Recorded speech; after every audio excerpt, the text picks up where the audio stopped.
Hello बच्चों, let's see the question. The question is statement 1. 1 mole is the amount of a substance that contains as many particles or entities as there are in exactly 12 gram of the carbon 12 isotope. Statement 2. 1 mole of different substances contain different number of entities.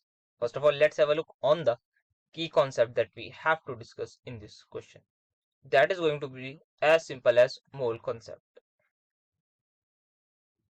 तो यहाँ पे first statement हमारे पास क्या कह रही है कि अगर किसी के नंबर ऑफ मोल्स 1 है, वो किसके इक्वल है? वो इतने पार्टिकल्स के इक्वल है जितने हमारे पास 12 ग्राम कार्बन हो। तो 1 मोल में हमारे पास कितने पार्टिकल्स होते हैं? तो हमें पता है number of moles is equal to number of particles divide by Avogadro number.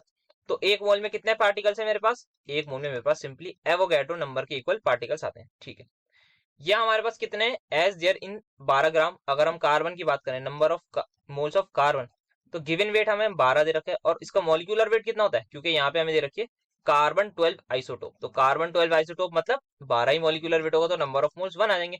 इसमें भी हमारे पास नंबर ऑफ मॉलिक्यूल्स कितने हो जाएंगे? एज सिंपल हमारे पास एवोगैड्रो नंबर के इक्वल। तो जो फर्स्ट स्टेटमेंट कह रही है हमारे पास ये अमाउंट ऑफ सब्सटेंस है, उसमें इतने पार्टिकल्स होते हैं जितने हमारे 12 ग्राम ऑफ 12 आइसोटोप होते हैं। तो हम देख सकते हैं यहाँ पे किसी भी एंटिटी का एक मोल ले लीजिए, उसमें आ रहे हैं एवोगैड्रो नंबर के इक्वल पार्टिकल्स। कार्बन 12 आइसोटोप का 1 मोल ले लीजिए, दैट इज 12 ग्राम ले लीजिए, उसमें भी कितने आ रहे हैं? इतने। तो फर्स्ट स्टेटमेंट एकदम करेक्ट है। सेकंड स्टेटमेंट की अगर हम बात करें, 1 mole of different substances contain different number of entities, तो ये स्टेटमेंट एकदम गलत हो जाएगी। अगर हम किसी और एंटिटी का लें, सपोज हम ले लेते हैं 1 मोल ऑफ सोडियम ले लेते हैं, तो अगर मेरे पास 1 मोल ऑफ सोडियम है तो उसको मैं लिखूंगा 1 मोल, तो उसके number of particles divide by Avogadro number.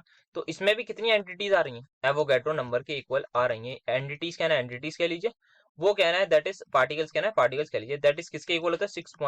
6.022 into 10⁻23 ही आएंगी। सोडियम लेना है, पोटेशियम लेना है, कैल्शियम लेना है, कुछ भी लेना है, सब में एंटिटी सेम रहेंगी, सब में नंबर ऑफ पार्टिकल्स सेम रहेंगी। तो ये एकदम गलत स्टेटमेंट है। फर्स्ट सही है, सेकंड गलत है, फर्स्ट सही है, सेकंड गलत है।